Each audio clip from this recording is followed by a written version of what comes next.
حضرت انس بن مالک کہتے ہیں میں حضور کے پاس بیٹھا تھا، حضرت عبداللہ ابن عمر بھی بیٹھے تھے، کوئی بات ہو رہی تھی، ایک حجرے میں بیٹھے تھے، دروازے پہ دستک ہوئی، مسند امام احمد میں حدیث ہے، نبی پاک علیہ السلام نے فرمایا انس دروازہ کھولو،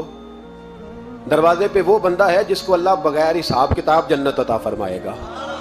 وہ بندہ ہے دروازے پہ۔ حضرت انس بن مالک کہتے ہیں میں نے دروازہ کھولا تو بندہ دیکھا، غریب سا ایک انصاری صحابی، اور بندہ بڑا سادہ، وضو تازہ کر کے آیا ہے تو پانی کے قطرے داڑھی سے بہہ رہے ہیں، اور چمڑے کے جوتے اس نے لپیٹ کے نا تو بغل میں چھپائے ہوئے،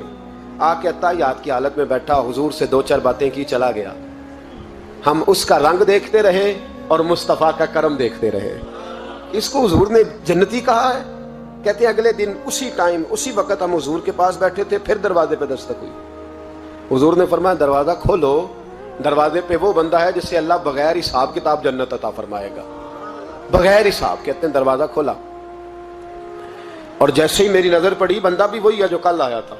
اور انداز بھی وہی ہے جو کل تھا، اسی طرح پانی کے قطرے، اسی طرح جوتے بغل میں، السلام علیکم، کل حضور فلاں بات کی تفصیل پوچھنی مجھ سے رہ گئی تھی، غلطی ہوگی دوبارہ آیا ہو۔ اس نے اپنی گفتگو کی، چند جملوں میں بات سمیٹی، چلا گیا۔ فرماتے ہیں اتفاق کی بات کہ دن تیسرا، بندے بھی ہم دونوں، میں اور عبداللہ ابن عمر، حضرت انس بن مالک کہتے ہیں دونوں بیٹھے تھے، سیم ٹائم سیم ڈے، پھر دستک ہوئی، حضور نے فرمایا دروازہ کھولو، اور مسکرا کے فرمایا دروازے پہ وہ بندہ ہے جسے اللہ بغیر حساب کتاب جنت عطا فرمائے گا۔ کہتے ہیں کھل اٹھے ہمارے چہرے، باہر گئے، دستک ہوئی تھی، دروازہ کھولا۔ فرماتے مجھے یقین تھا وہی ہوگا جو 2 دن پہلے آیا تھا، اور میرے یقین کے مطابق ہی کام ہوا، وہی بندہ تھا جو کل بھی تھا، جو پرسوں بھی تھا، حالت اور کیفیت اور انداز بھی وہی تھا، پانی کے قطرے بہ رہے ہیں، اور اس شخص نے جوتے بغل میں دبائے ہوئے خدمت میں حاضر ہوا، بیٹھ گیا، بات چیت کی، چلا گیا۔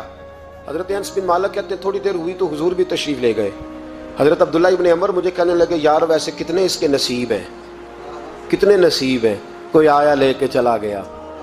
کوئی آیا لے کے چلا گیا، کوئی عمر بھر بھی نہ پا سکا، میرے مولا تجھ سے گلا نہیں، یہ تو اپنا اپنا نصیب ہے، یہ تو اپنا اپنا، اور نہ کسی کے حال پہ طنز کر، نہ کسی کے غم کا مذاق اڑا، وہ جسے چاہے جیسے نواز دے، یہ مزاج لطف رسول ہے صلی اللہ تعالی علیہ وسلم۔ کہتے ہیں ہم لوگ گفتگو کرنے لگے، عبداللہ ابن عمر مجھ سے کہنے لگے یار ویسے پتہ کرنا چاہیے یہ کون سا عمل کرتا ہے، پتہ کرنا، جیسے ہم نہیں پتہ کرتے کہ یہ بندہ بڑا چمک گیا، پتہ کرو کون سا کاروبار کرتا ہے، ذرا اس کی جاسوسی تو کرو۔ اور بندے بھی بڑے سمجھدار ہیں، وہ سائیڈ بزنس نہیں بتاتے، وہ کہتے ہیں وہ جو میرا علیحدہ ہے وہ نہیں بتانا، کہیں یہ نہ شروع کر لے۔ حالانکہ انسان کے پاس جو خوبی، جو اللہ نے اسے دولت دینی ہوتی ہے، وہ اپنا اپنا نصیب ہوتا ہے، وہ گھر میں بیٹھے بھی اللہ عطا کر دیتا ہے۔ وہ کہتے ہیں کہ پتہ کرو کیا عمل کرتا ہے، تو حضرت عبداللہ ابن عمر کہتے ہیں میں اس کے پیچھے ہو گیا، اس سے سلام لی، تو میں نے کہا مجھے 2-3 دن کے لیے مہمان بنا لو گے، مان نہ مان میں تیرا مہمان، 2-3 دن کے لیے مہمان بنا لو گے؟ تو کہتے ہیں مجھ سے کہنے لگا کوئی گھر میں جھگڑا ہو گیا، کیونکہ پڑوس میں تو تمہارا قریب ہی تو تمہارا گھر ہے، میرے مہمان بننے کو جھگڑا ہے؟ تو میں نے کہا چلو ایسے ہی سمجھ لو، پر مجھے مہمان بنا لو۔ کہتے ہیں میں 3 دن اور 3 راتیں اس شخص کے ساتھ رہا، وہ کتنا صدقہ کرتا ہے میں نوٹ کرتا رہا، نماز کتنی پڑھتا ہے، اس کا کیا، میں چاہتا تھا کہ وہ عمل مجھے ملے جس کی برکت سے مصطفیٰ نے اسے 3 مرتبہ جنتی فرمایا ہے، تاکہ وہ کیفیات مجھے بھی ملے۔ حضرت عبداللہ ابن عمر کہتے ہیں کہ میں نے کوئی خاص چیز نہیں دیکھی، وہ عشاء پڑھتا تو فجر تک بستر پہ کروٹیں لیتا، اور میں الحمدللہ اٹھ کے تہجد بھی پڑھتا، نوافل بھی پڑھتا۔ کہتے ہیں وہ 1 سپارہ پڑھتا، میں 3 پڑھتا۔ فرماتے ہیں اس نے 3 دنوں میں کھجور بھی صدقہ نہیں دیے کہ کھجور بھی، اور میں نے بڑے بڑے غریبوں کی مدد کی۔ میں کہنے لگا کہ عمل تو میرا زیادہ ہے اس سے، پھر خوبی کیا ہے؟ خاص توجہ کرنا،